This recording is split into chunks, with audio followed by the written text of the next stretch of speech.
Good evening, this is Marlene Hurt, your host of Sharing Stories. This is a show where we educate community members about what people are doing in the communities to bring about positive change. My co-host tonight is Paula Beal.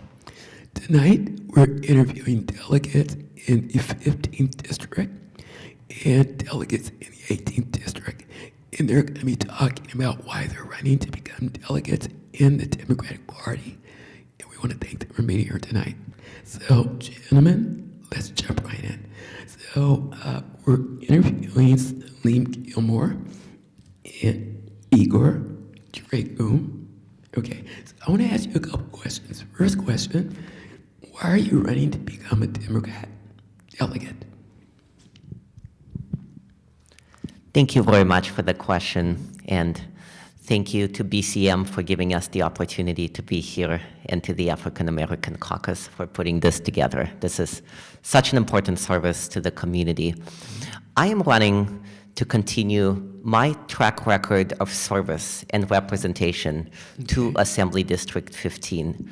I have been on delegate for the last 4 years. The first time I ran in 2011, I squeaked in there by 9 votes. So every vote really does count. And since then, I was appointed by Party Chair John Burton to serve on the Legislation Committee. And within that committee, we were instrumental in not only pushing the party and the state legislature and the governor's office to the left in a progressive direction, which is to be expected out of Assembly District 15, but we took important positions in support of keeping people in their homes through endorsement of the Homeowners Bill of Rights. We allowed California to be a place where tens of thousands of immigrants like myself, I came to California from the Ukraine. We endorsed the Trust Act so that many undocumented families were finally able to call California a place called home.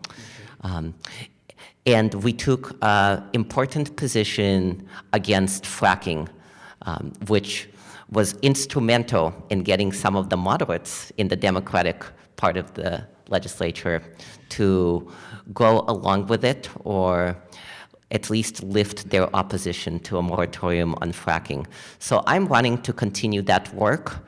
I'm running because there's much more work that still needs to be done. Today, we heard that President Obama vetoed the Keystone Pipeline. I'm running so that we can continue to support these types of bold actions by our president and by the Democratic Party leadership. I'm running to continue to support brave congresspeople like my own congressperson, Barbara Lee, where on the Legislation Committee, we were able to endorse a bill calling for the establishment of a Department of the Peace, which she co-sponsored. Wow. I'm running because our work is not yet done. Our work continues. And together, we will be able to continue pushing for progress and continue to open up the party to the rank and file and to the grassroots, to all of you, so that your community can come out and participate in its own party. Wow, that is awesome. So, Igor, one more question. So, let's say if you win, your objective is to do what? Thank you. Well, my short-term objective is to begin the painfully slow process, but it's got to start somewhere, to begin the process of actually moving these delegate elections to at least February. I don't think anyone wants to be pestered by phone calls in the middle of their vacation to come out and vote for delegates, least of all the candidates themselves. And I'm sorry on camera to everyone who I bugged about coming to vote. And that would be a way that this process could be opened up to even more people. It could be opened up to students when they're back in town. Some of them are still on break. It would be opened up to families that are still enjoying their vacation. And it would certainly give everyone more time to organize. But beyond that, As the vice chair of the San Francisco Bay chapter of the Sierra Club, I'm going to be focused with a laser-sized focus on certain issues around pushing the California state legislature in a more pro-environment direction. As a former chair of the Labor Commission in Berkeley, I'm going to also be pushing it in a more pro-labor direction. We have some incredible opportunities here in Alameda and Contra Costa County.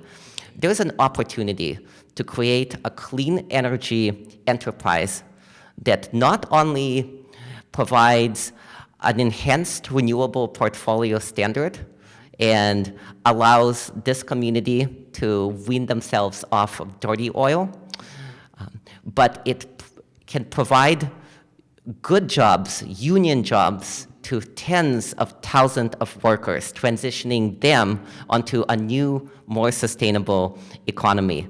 So this is the type of local issue with a statewide nexus that I'm going to be looking to do and work on should I be reelected.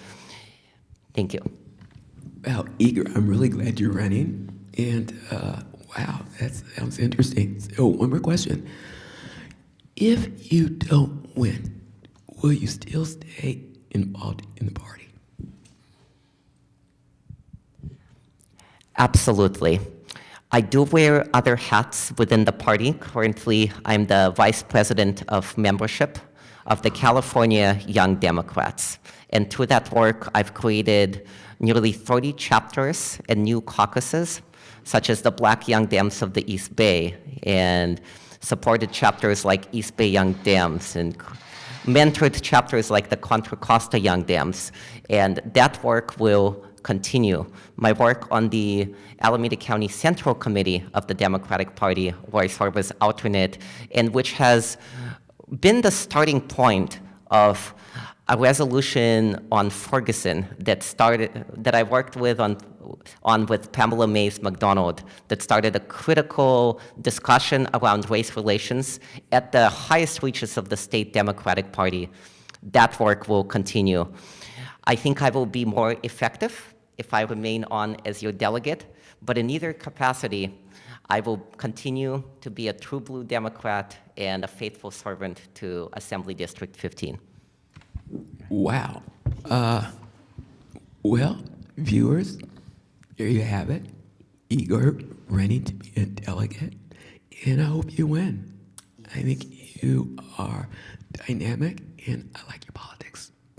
Okay. So, Paula, we're going to shift to Salim. Can you tell me why you're running to become a Democratic delegate? Thank you. I want to first say that I appreciate this opportunity to share my vision and the opportunity to do more work here in California. I'm running because I'm an educator by profession, and my political education started at a very young age, at the age of 5, when my grandfather ran for city council in Oakland. And from that time, I've been energized doing public service and community organizing. I have been an educator within public schools, and I recently ran for school board. And while I didn't have the level of success I would have liked at the ballot box, bringing in 22% of the vote in District 4 in Oakland, I was really disheartened by the level of voter turnout. And when I looked at certain communities and the number of people that came out to vote, I really challenged myself to figure out a way to step up and open the doors for others. I had the opportunity to meet Igor through the endorsement process of the East Bay Young Democrats, and that relationship grew into me being able to be part of the unity slate of Democrats who are running for this Assembly District 15.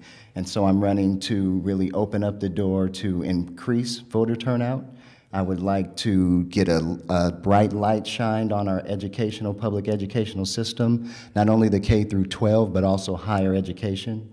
Many of the legislatures who are making decisions that are impeding the progress of our communities went to schools like UC Berkeley for a few $100s, and now we are paying as if it's Harvard. And so I'd like to see if I can begin to impact that.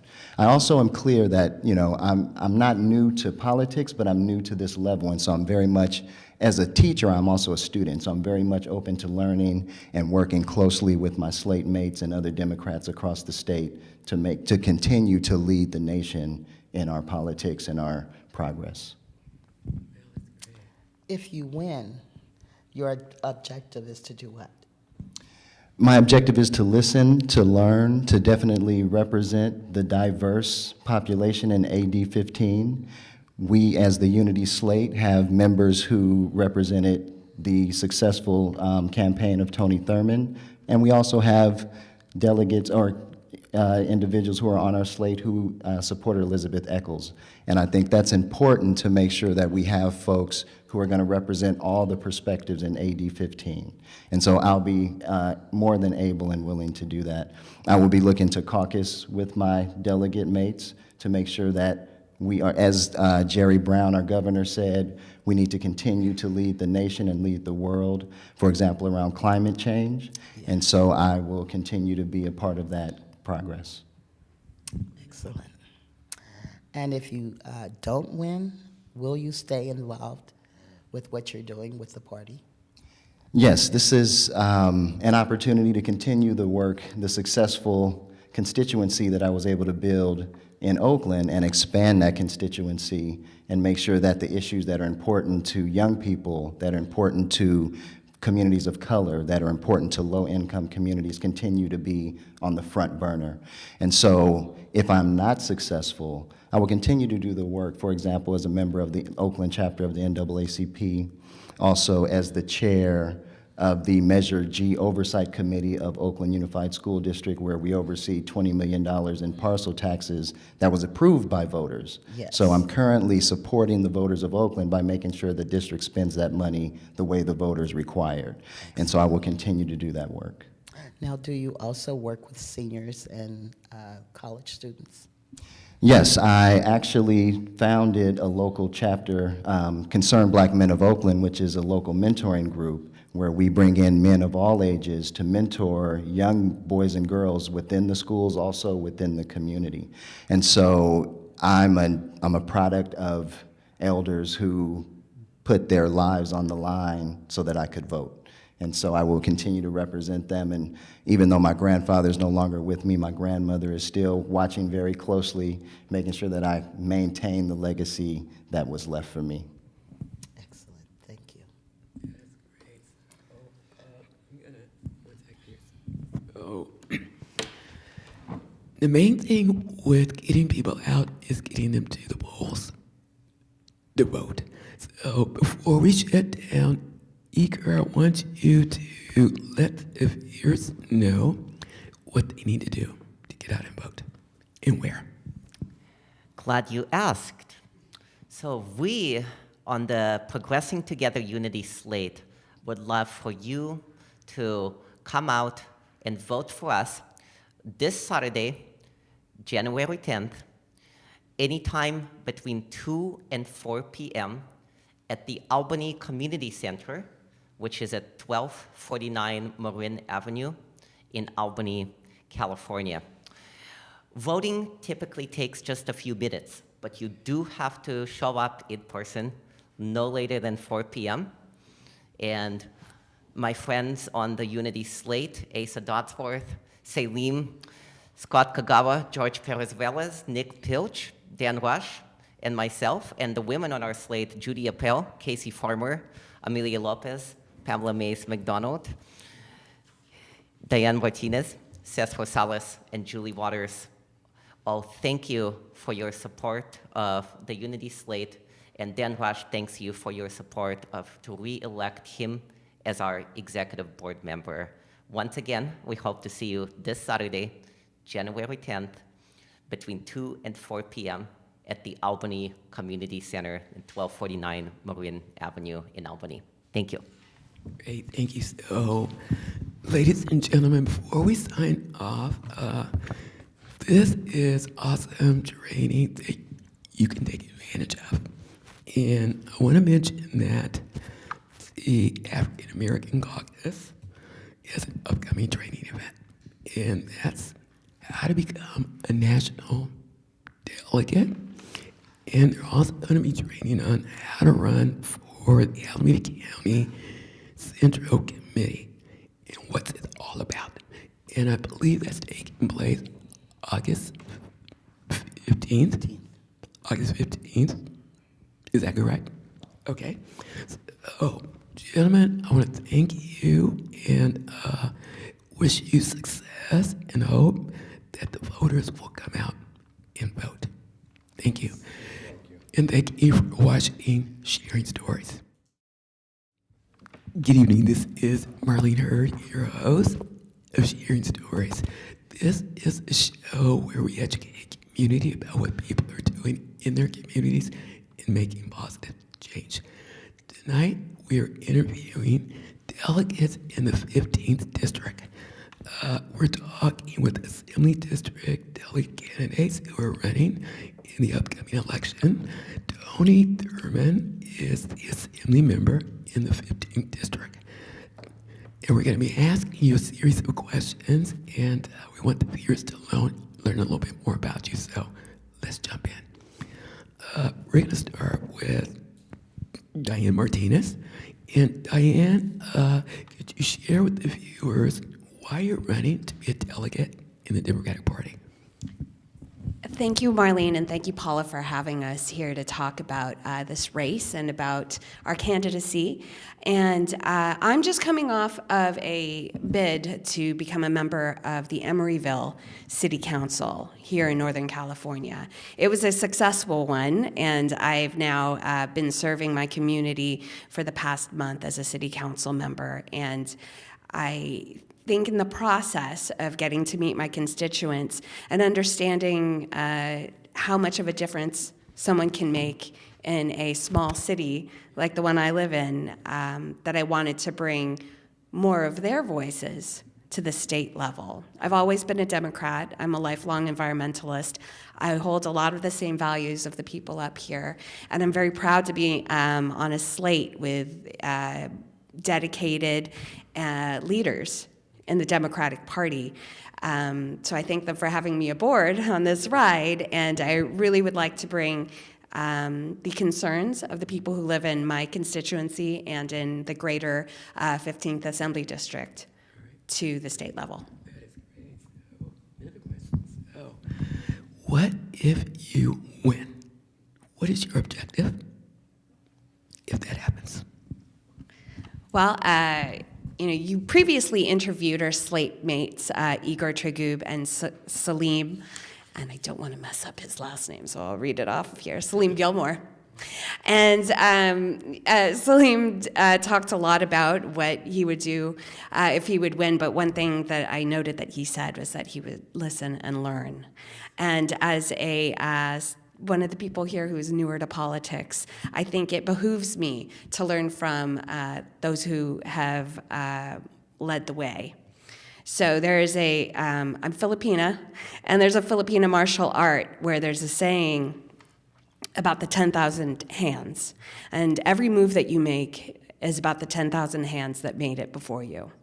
So when you're working your martial art, you're honoring all the people who have taken the steps ahead of you. So I would like to follow in people's footsteps and continue to do the good work of the people on our slate who are already delegates to the California Democratic Party, and to also hold true to my own values, which are along many of the same lines and include an interest in making sure that we have enough affordable housing in the state of California, and not overlooking the needs of women, because I think that there's a good second wave of feminism that can take the torch and make sure that women have an equal place at the table.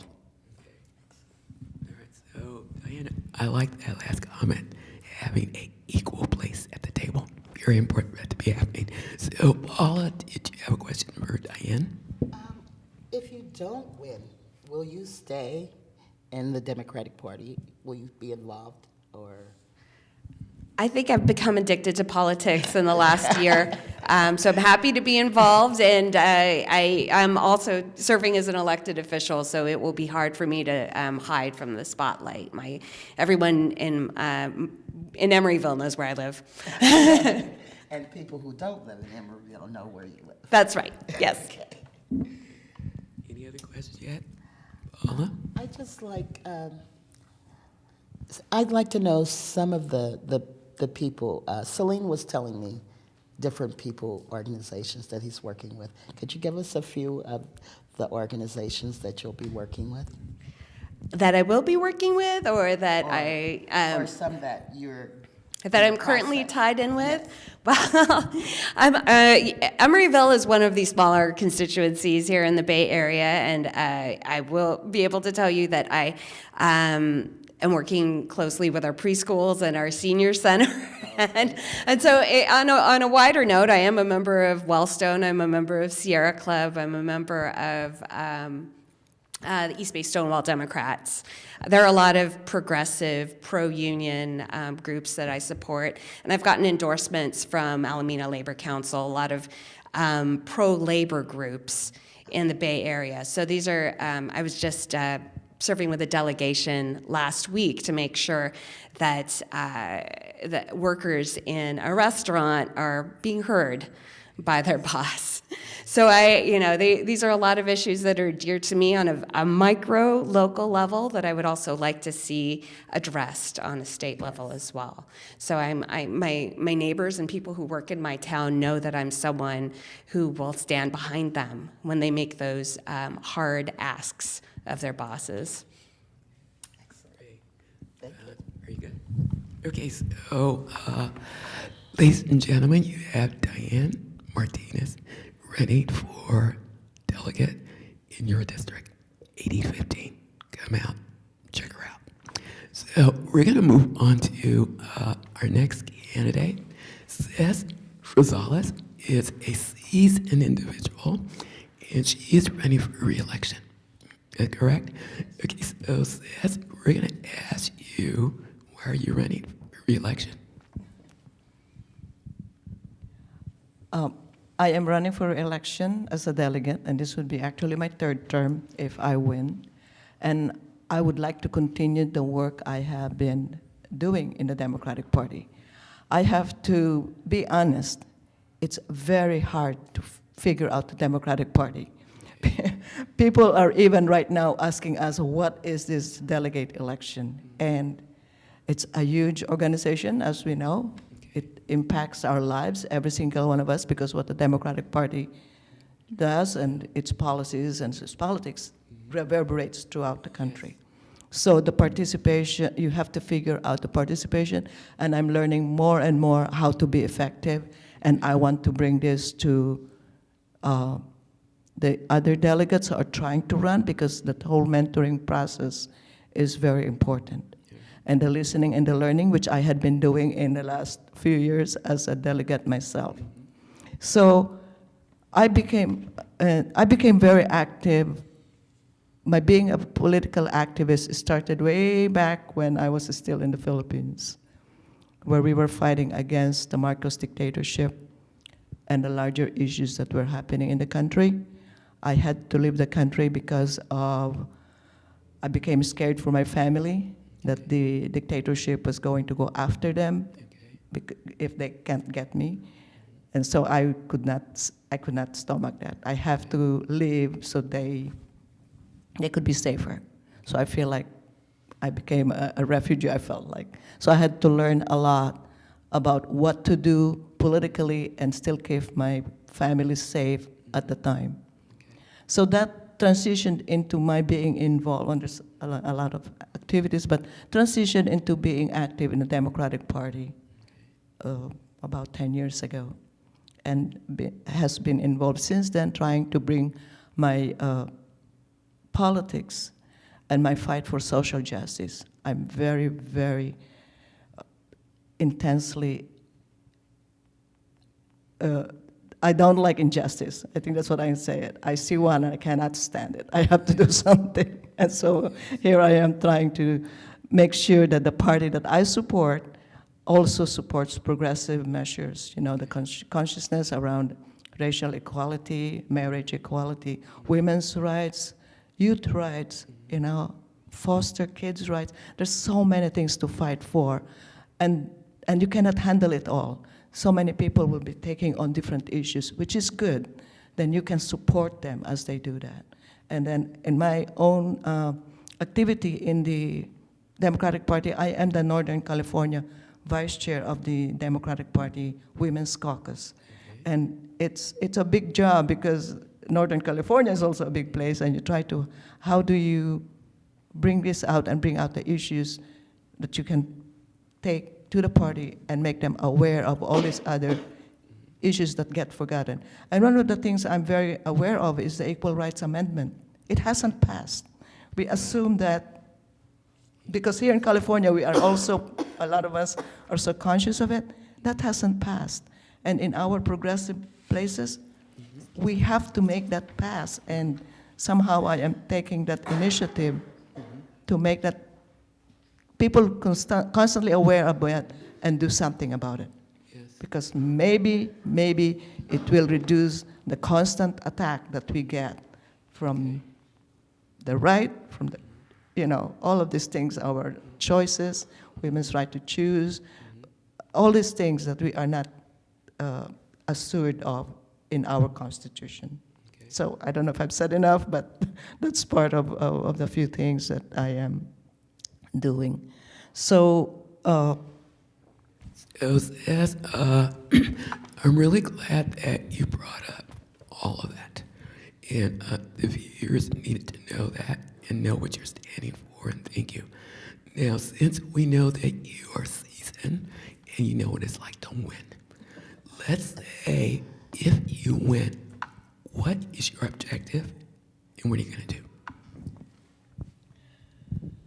if I win, and I hope I do, I will continue to advocate for the issues that I have always stand behind, single payer, environmental protection, and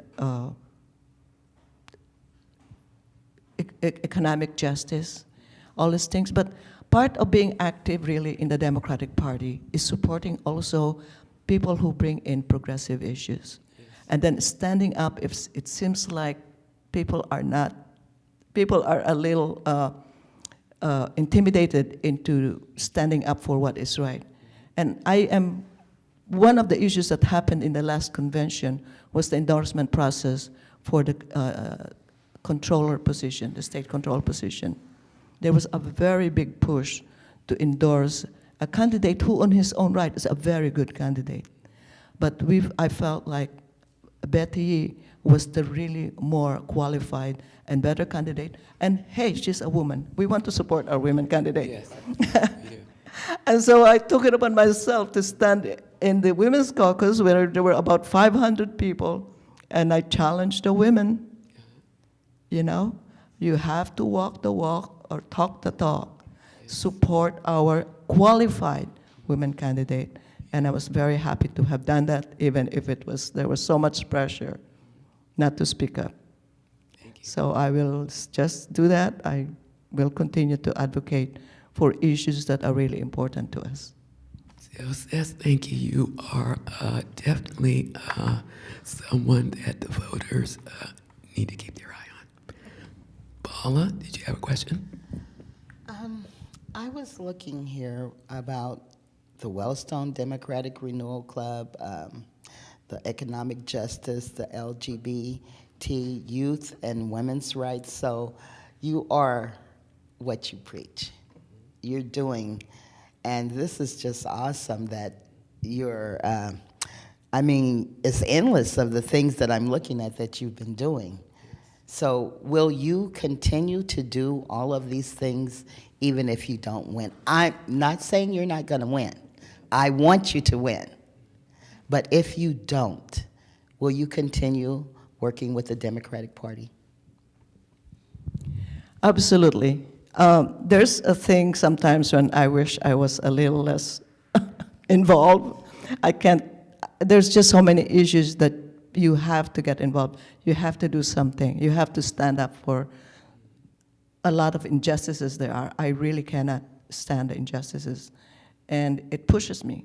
So even if I don't win, there's always a lot of places that you can be involved in. Right now, I am on the board of the East Bay Women's Political Caucus, which is another organization that's doing a lot of political work in the community, but primarily also supporting women to run for political office. That's one thing. I'm on the Health Commission of the Berkeley Health Commission. I'm a co-chair of the LeConte Mural Arts Committee. So I get involved in other places. I'm also active in the Central Committee, which is another arm of the Democratic Party. So yes, I personally will continue to be involved. It's just, you can't. It's not, it's something that we really have to always be aware of how much more there is to be done. You know? That's great. And we have Pamela. Okay. Well, that leads us to Pamela. So let's get started with you. Why don't you tell us a little bit about yourself? Certainly. And why you're here? My full name is Pamela Mays McDonald, and people have to learn all three names to find me on Google because there's so many Pam Mayses and Pam McDonalds in the world that I have to, so I go by all three names, Pamela Mays McDonald, but you can call me Pam. Was your question, why am I running? Yes, that's part of it, but I want to know a little bit about you. About me, I've been an Oakland resident for about 30 years. I have 2 young adult children who I've raised in the public and private schools here. My last child is finishing his senior year of college, so I'm very proud as a single mom to have put 2 kids through college, and in the environment that we're living where really things could be much worse. The percentage of young African American men who are graduating from high school is atrocious in Alameda County, and we've got to get to working on this. There are so many issues that come to me, but basically the reason why I'm involved in this, I'm an accidental politician. I was never interested in leadership but people kept asking me to take it. For many years, I was a museum director, an art museum director in San Francisco and at the Smithsonian in Washington, and I brought a lot of the African American and Latino exhibitions to the big museums in San Francisco and brought audiences. And I thought it was very important because I do believe that cultural arts is really the glue that binds us together. It's not what separates us, it's what brings people together, and it creates community. So that's been my career. Actually, the way I ended up being a delegate, I was walking around Lake Merritt with a friend, and another friend came up walking around the other side. And when they walked up toward me, she was talking with a man, and she said, "Get her." The man was Nikki Gonzalez-Ewan, who is a Peralta College's trustee and very well known here in Berkeley, worked very hard to raise the minimum wage. And I didn't really know Nikki then, but he asked me to sit on a slate, and I was very reticent because I didn't want to put myself out there. But when I began to realize that if I didn't do it, who would? And my friends started coming out of the woodwork. "Yeah, we want you to do that." They started sending me money. They sent me money to go to the inauguration of President Obama. They've been sending me money to go to conventions. And what they keep telling me is, "We want you to represent us. We need you."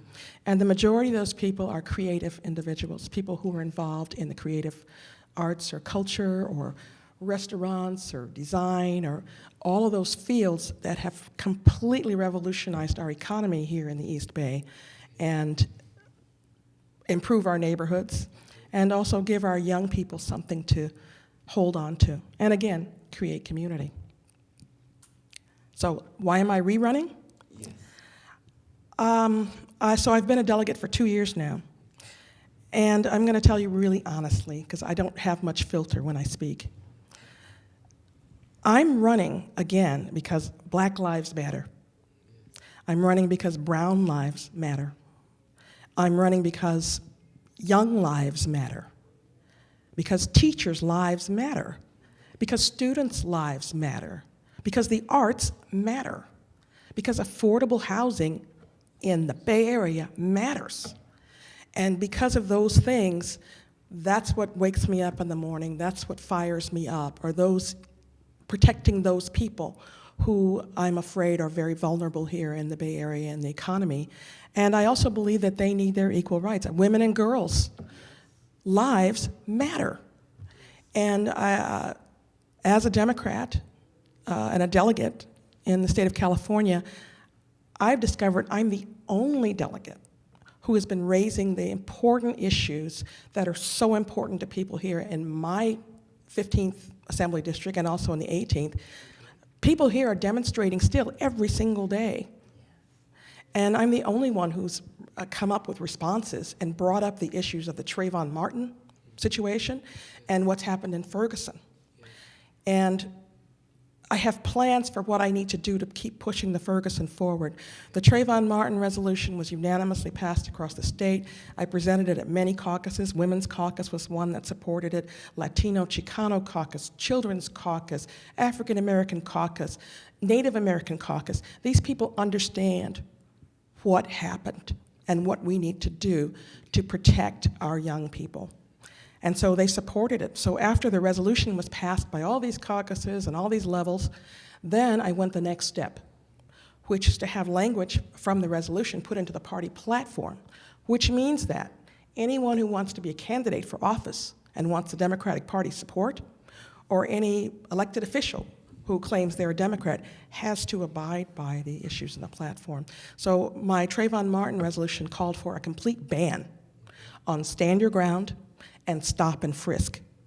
And I'm pleased to say that it's not just been accepted by thousands of Democrats in a voting process throughout the state, but now it's a part of the party platform that anyone who runs for office has a copy of this, that they've got to resist stop and frisk or stand your ground from coming here in the entire state.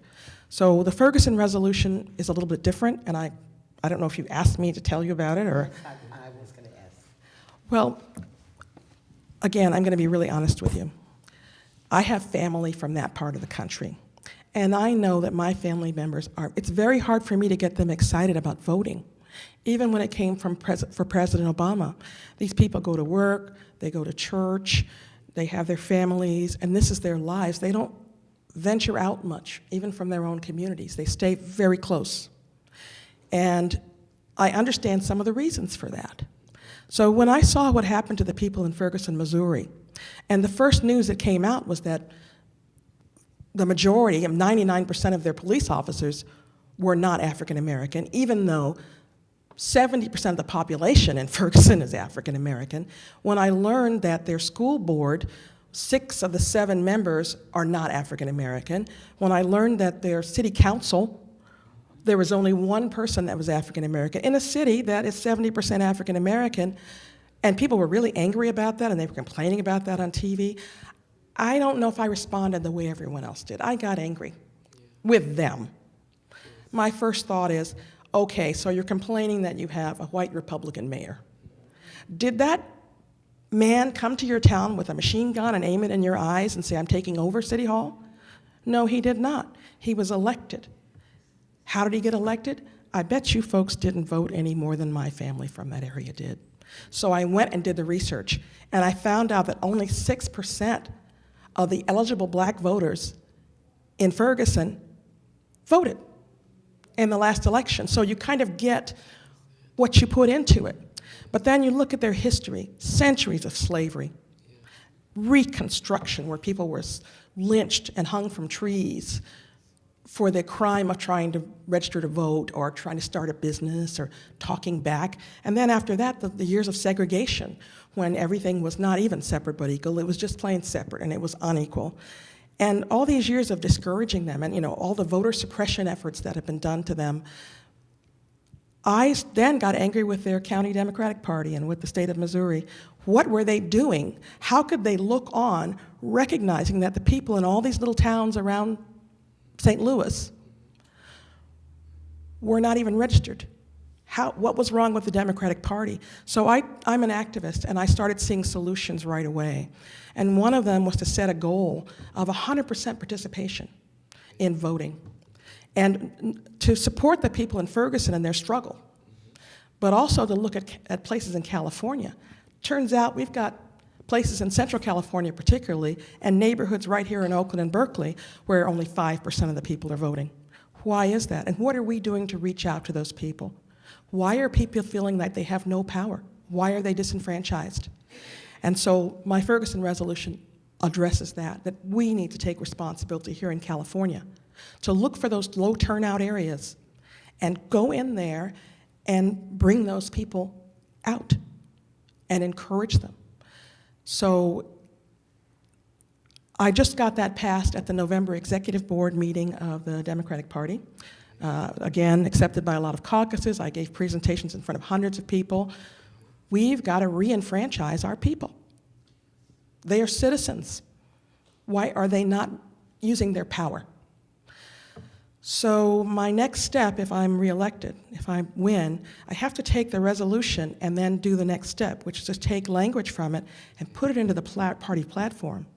So that if anyone wants to run for office in 2016 in the state of California, they've received copies of it, and they understand that their job is to fight all efforts to disenfranchise any voters anywhere across the state. And that their goal, no matter what county they're from, they need to be reaching out to those other counties and helping to register people there and helping to get 100% participation in the democratic process, regardless of what your party is or where you live. So there's a next step that if I'm not reelected, as I said, I found out at the conventions, people keep coming to me and saying, thank you so much for bringing that up. I would have brought it up, but, well, thank you for doing it. It seems like so many people have ambitions, political ambitions, and I don't. I'm old, I've raised my children, I've had a great career. I don't want anything, and I'm not afraid of anything. So bringing up these difficult topics, I've been surprised how many people, every caucus unanimously supports it. People come and thank me, and because of that, I can see that what I need to do is to help the other delegates across California, to help strengthen them and help them feel strong enough that they can stand up for these issues in their community. So I think people in the East Bay here in Berkeley and the whole region here of 8015, we're national leaders, and we have to show leadership. Yes. And that's what I've been doing. I didn't realize it when I didn't want to sign up. I didn't want to do it. I was taking a walk around Lake Merritt one day, and now it turns out I'm leading something that will help people all over the country and in these counties of California where they just feel like they can't even go vote, and all of their legal representatives, all their political representatives do not represent them, as happened in Ferguson. So that's my next step. And then I have some other ideas. Since that time, we've had what happened to Eric Garner. And there's some more things that we need to look into. We need to look into banning the chokehold. We need to, and we can do that in California if somebody just starts it. And it seems like I'm the one who has nothing to lose.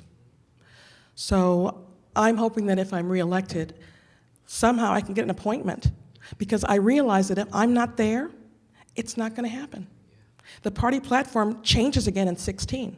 If I'm not there to watch over what we did on the Trayvon issue, there's not going to be anybody to put that in there to make sure that nobody's able to put, that we get that stand your ground and stop and frisk and keep it out of our state, because there are forces who have money that are trying to encourage that. Excuse me for talking so long, but...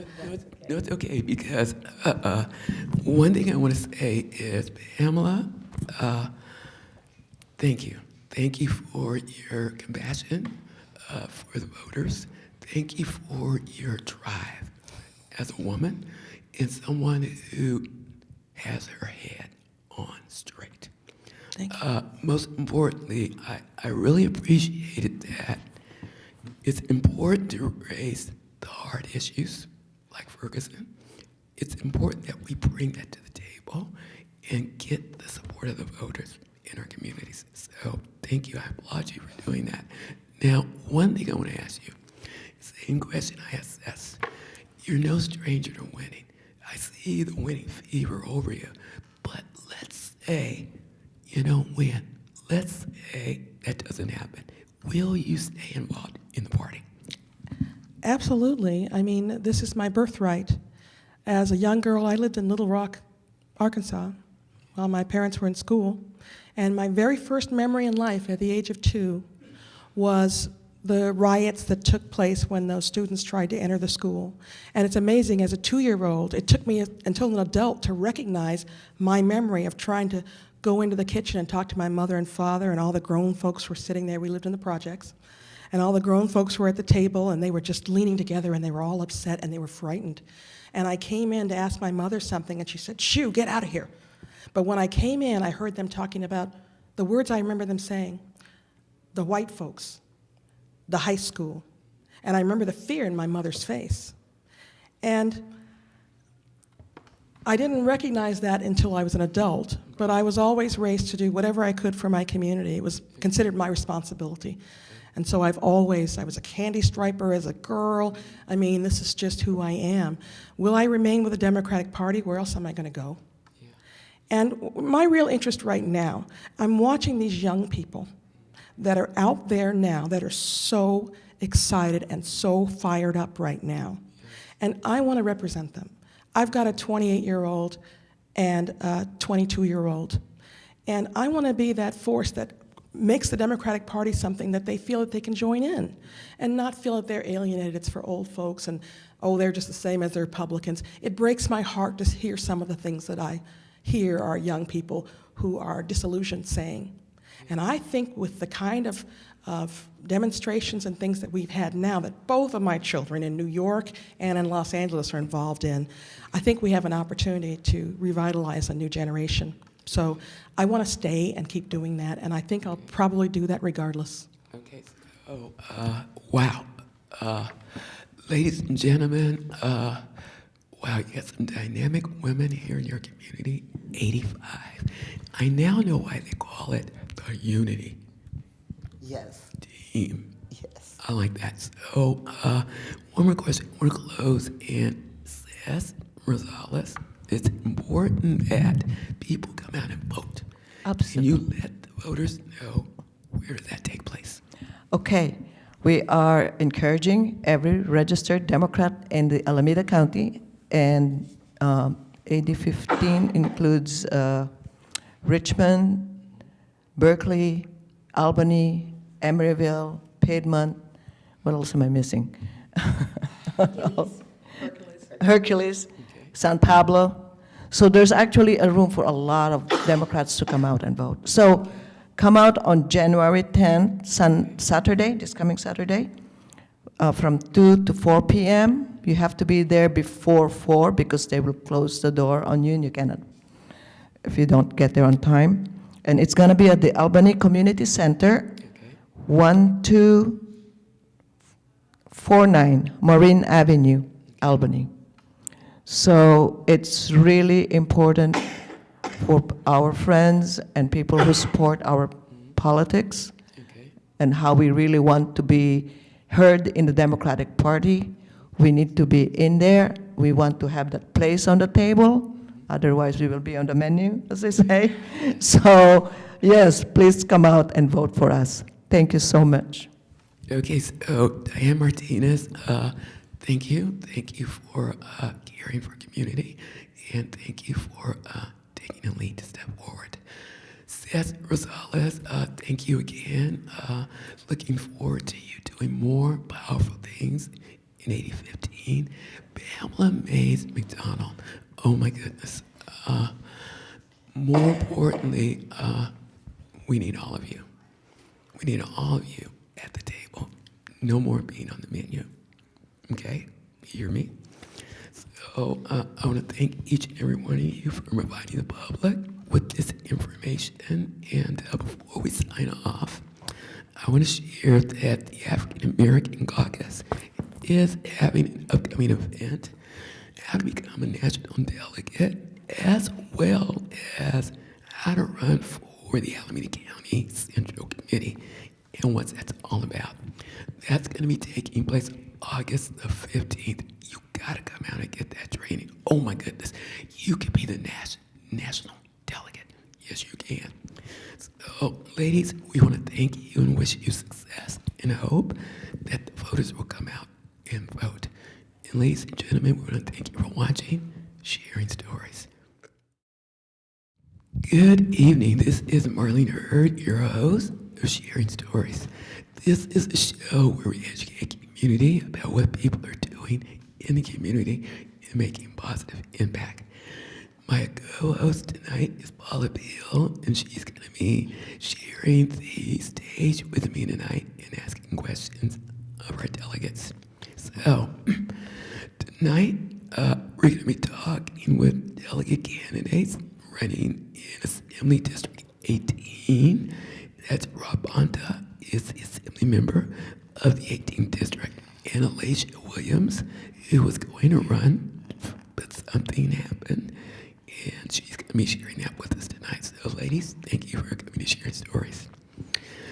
So, we're going to be talking about delegate training. And for me, I attended the delegate training hosted by the African American Caucus with Elena Slaughter, and who is the regional director in the northern area.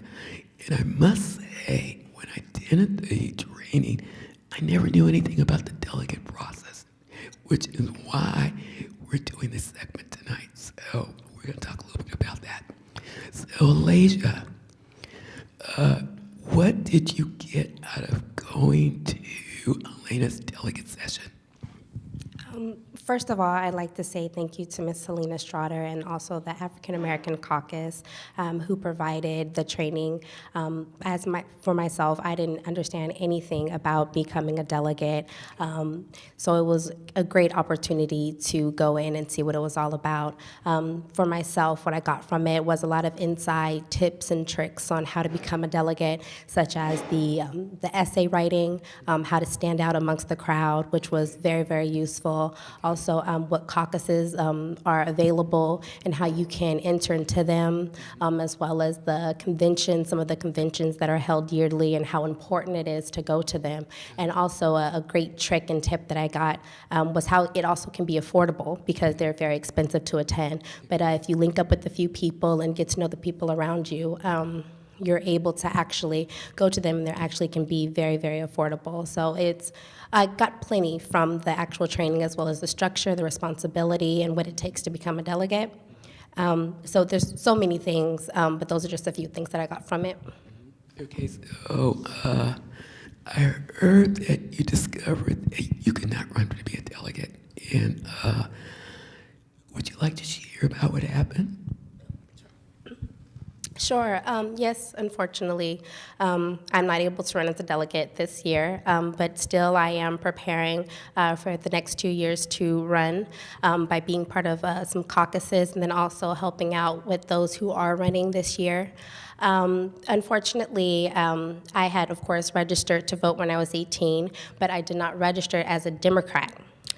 Forgot about that little tip, but I had to register as a Democrat by October. So unfortunately, with that slip up, I wasn't able to run this year, but hopefully in the next coming years, I'll be able to. And then, Alasia, with that experience, what can you do to educate our youth and our high school students? Well, the most important thing is that when I went to the training and when I've been to a convention before, and you don't see very many young people. And we have such a big voice. As you can see, all the protests that are going on, we're so powerful in our voice and we're so knowledgeable and educated and we're willing to learn. And so I would like to bring in more of those young people into this type of crowd so we can all mingle together, so we can all come together on our issues. So I would like to get other people, other college students, other high school students in the loop and let them know that our voices can be heard. And even though there is a generation difference, we can all still come together. Paula, did you want to ask her some questions? Well, I like the thing about getting the young people involved because there are so many young people, the community colleges, the universities, the high schools, and that's where I found I could work with the youth. So I know if you're their age, you're going to bring tons of youth to the platform, and I applaud you on that. And I also applaud that even though you're not running, you're still involved, and you're going to help out the delegates right now as you can. So I think that's awesome what you're doing, and I applaud you. Thank you. So, Alicia, another question. Because the youth are the future, and we want them to know about this process, I want to hear what do you think you can do to help get them more involved? Well, I kind of have a platform, kind of already. I have a program called the Student Community Liaison Program, and so what we do is we outreach to middle school through college students. And so right now we're building a big following of young people, and so that way I'm able to blast out information to different people who are interested. I have a group of young people who actually want to be a part of their community, who actually are trying to say something, and who are trying to represent something that's good. So I think that's definitely one of the ways that I can get out there. I'm always as a young person, I'm always a big fan of social media and things like that, and that's also a great way. But then also just getting out there, going to different campuses and outreaching to those people. You know, you just have to put the information out in front of the people, and then they will come. Okay, and then we're gonna move over to Leslie. Leslie sees an individual who's kind of done this regarding the delegate training. What did you get out of coming to that training? The training, thank you very much. First, thank you so much for having me. I really appreciate the opportunity to be here and to speak with your viewers. The delegate training was invaluable. I had worked behind the scenes on my own, starting in the first president of the 2008 election for President Obama. And when I saw the convention that year, I just had to find out how I could be there the next time. And so I did a lot of sleuthing on my own on the internet and tried to figure some things out on my own. And I knew I needed to become a delegate, but I didn't know how. And serendipity, I found this little article in my local newspaper in San Leandro that Helena was doing a training on delegates. And I was like, this is it. This is exactly what I need. And I went to her training and I learned everything I needed to know. The deadlines, the paperwork to be filled out, how to write my statement. I learned that I would have to be vetted by the Obama administration to be allowed to be a delegate, which I don't think people know. I learned how to campaign for myself, how to put materials together and to get myself out there. And then I even created a fundraising process. And these are all tips that I learned through the delegate training that Helena put on so graciously. Oh, wow. Amazing. So, I heard you ran for a national delegate. Was the processing still the same as running for the state delegate? It is actually exactly the same. It's just that running for the national delegate means that I was a delegate at the presidential election. This means that I will be, hopefully, a delegate for the state of California, but the process is exactly the same. Signing up on time, getting your statement in as a delegate, and then also getting out there and campaigning for yourself, getting yourself known, getting supporters, and getting people to the polls this Saturday, January 10th. Okay. But the process is exactly the same.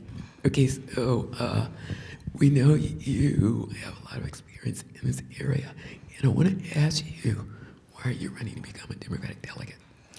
I'm running to be a delegate because I really enjoyed the process of working at the national level, but now I want to work local and in communities that will matter here at home for me and for my fellow Californians.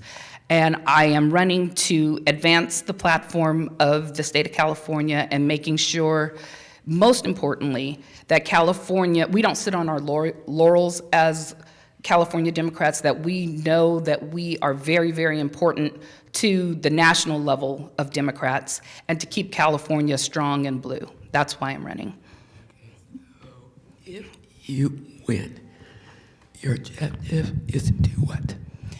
There's so many objectives. The most important things to me locally are safety initiatives, education, and jobs locally. But we also have a huge platform in California that everybody can go online and find. It's a 21-page document, and it enlists everything that California Democrats support.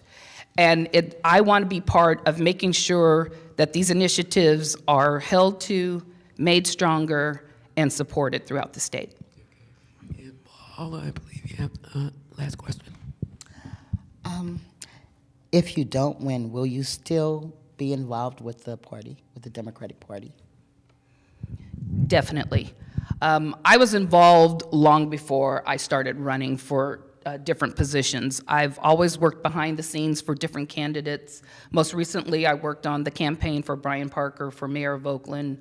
As I said, I worked on both of President Obama's campaigns, many different senators behind the scenes. And I really believe that to have a voice, you have to participate. You can't sit back on the sidelines and stew if things don't go your way. You have to be involved. So whether I'm elected or not, I will definitely continue to participate. So, ladies, thank you. And before we sign off, we want to share an announcement. The African American Caucus has an upcoming event, and that is called How to Become a National Delegate, as well as how to run for the Alameda County Central Committee and what's that all about. That's going to be taking place August 15th of 2015, and stay tuned to learn more about that process. So, May I state Yes. where the voters for 8018?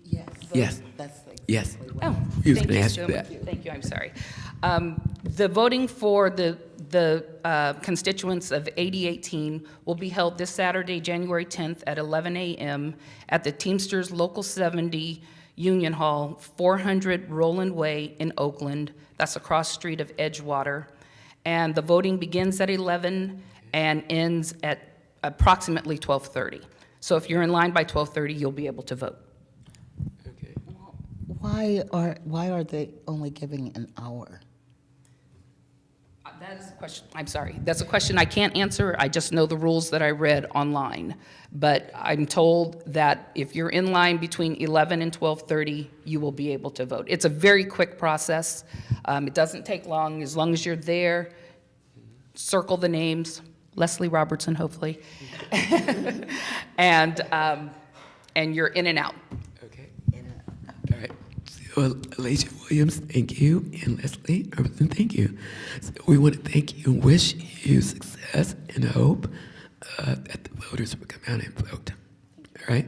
Ladies and gentlemen, we want to thank you for watching Sharing Stories, and we appreciate you, and hopefully you can be the next delegate. Thank you. Good evening. This is Marlena Hurd, your host of Sharing Stories. Sharing Stories is a show where we interview community members who are doing positive things in their communities and making a difference. My co-host tonight is Paula Beal, and she's going to be sharing the stage with us tonight. Paula, say hello. Thank you. Okay, tonight we're talking with Assembly District 15 delegate candidates who are running in the upcoming election. Tony Truman is the assembly member in the 15th district, and we're going to be asking them some questions. So let's jump right in. Tonight we're interviewing George Perez Velez.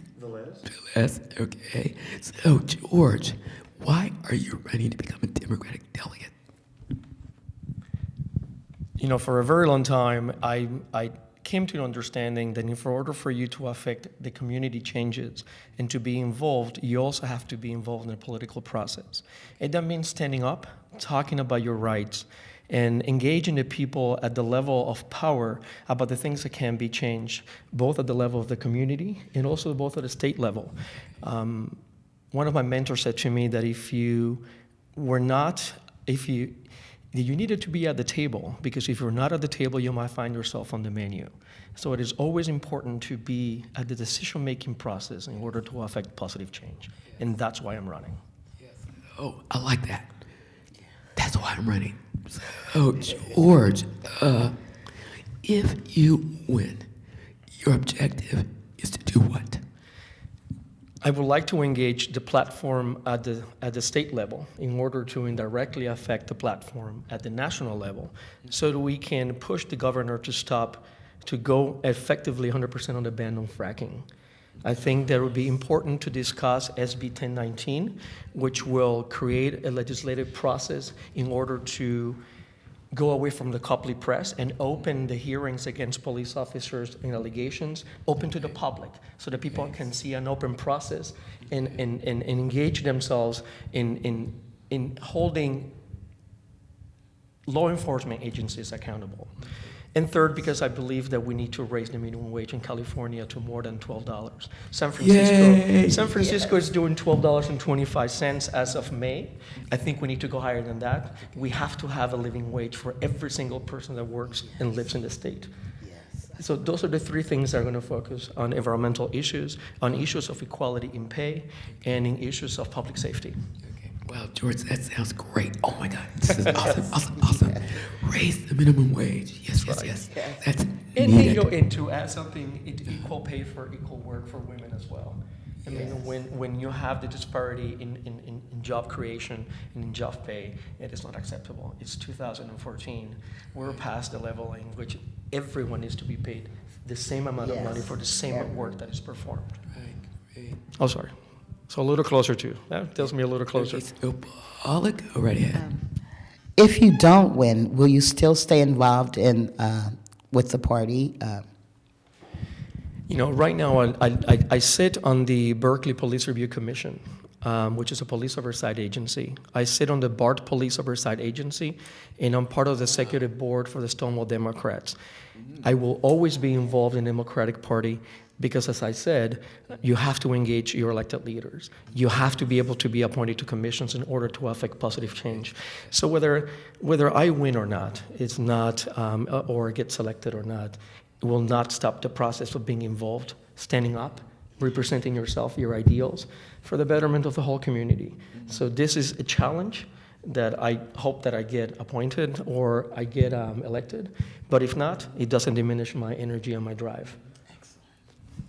So, George, you're already candidate material.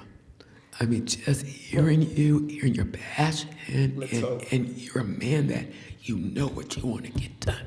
And we need more of that at the table. We really do. When you say so? You need people that are not afraid to engage the system and engage the people that are running the system on the things that need to be done in order to get to the next level. It is not about, it is sometimes just about the bigger picture, but it's about the little picture as well that changes the dynamic. And that's every single conversation, every single item of advocacy, every single vote, everything counts. So to me, it doesn't change. I've been, I was born in Puerto Rico, so I'm a minority, so I know what it takes to push for the next level to get everybody inclusive under this huge umbrella that is Democratic Party. And I am very proud to be a Democrat and to run. Well, I'm proud to know you. I think you're going to win, and I'm going to say congratulations now. So when you come back, you can just shake my hand and say, you told me I was going to win. You did the blessing. Well, thank you. Okay, so George, if you can you talk a little bit about the 80-15 unity slate? So, the 80-15 unity slate is comprised of labor folks, is comprised of environmental folks, and also about members who are fighting for equality rights for women, for minorities. But it's also comprised of members who also supported both Tony Thurmond and Elizabeth Echols on the last election, which makes it an all-encompassing group of people that will be representative of the whole district. It is important that we don't marginalize either people that voted for one member of the other. The election is won. Tony Thurban is our representative. Thank you very much. I endorsed him all the way. But it's always good to be inclusive, because when you're not inclusive, you marginalize people. The Unity Slate is trying to bridge that gap between both voters and both perspectives. But our interest is to fight for environmental rights and for labor rights and for equality rights. It's just as a service announcement, the voting happens on Saturday, January 10th. The registration starts about 2 o'clock and the voting ends around 4 p.m. Everybody's invited. Everybody has to be in Alameda County. I hope that everybody joins it, comes over and participates in the process, regardless of who you vote. I'd rather you vote for the Unity Slate. Yeah. But as long as you participate in the democratic process, that's what's important to everyone. Yes. Because regardless of who wins, and I hope I win, we're all Democrats engaged in the process, and that's what's important. And what is the location of the voting place? The location was the Albany Community Center, which is located at 1249 Marine Avenue in Albany. Just right on that corner of San Pablo and Marin. I think it's San Pablo before you get to that Marin, just across from that gas station. And there's plenty of parking around the neighborhoods and also a little bit around the city council area. And it's a short walk. It's a very safe neighborhood. There'll be a lot of balloons, and everybody will just be waiting to usher one in and just do a quick vote. So, George, I love you. Yes. I love you. And, Well, if I ever run for city council, hopefully you'll have me over, and then we can have a longer conversation about potholes. We can have a longer conversation about how to fully fund all schools, how to get money diverted into health systems for 5150 designations in the healthcare system, to empower inner city youth to have scholarships to school. Yes. We can have bigger conversations. But Yes. today is about the slate to go and affect positive change at the state Yes. level. So I love your energy. I love your passion. I love your tenacity. And I love your spirit. Thank you. Okay? Thank you for having me here. Oh, you're welcome. So before we sign off, Paula, did you want to share about the African American Caucus event? Yes. It's going to be August 15th of 2015, and it's how to become a national delegate as well as how to run for the Alameda County Central Committee and what it's all about. So, ladies and gentlemen, we want you to realize that this is the Democratic delegate process, but there's a national Democratic delegate process, and that training you can be a part of in August 15th of 2015. So, George, we want to thank you for being on the show tonight again. Wow, go. And We wish you success. be the change that you want to see in our community. Be that change. We want to thank you and wish you success and hope. And we really want to hope that the voters come out and VOTE and vote. So, ladies and gentlemen, on behalf of Sharing Stories and Berkeley Community Media, my co-host, Paula Peel, we want to thank you for watching. And remember, you can become a delegate. See you in August 15th, 2015.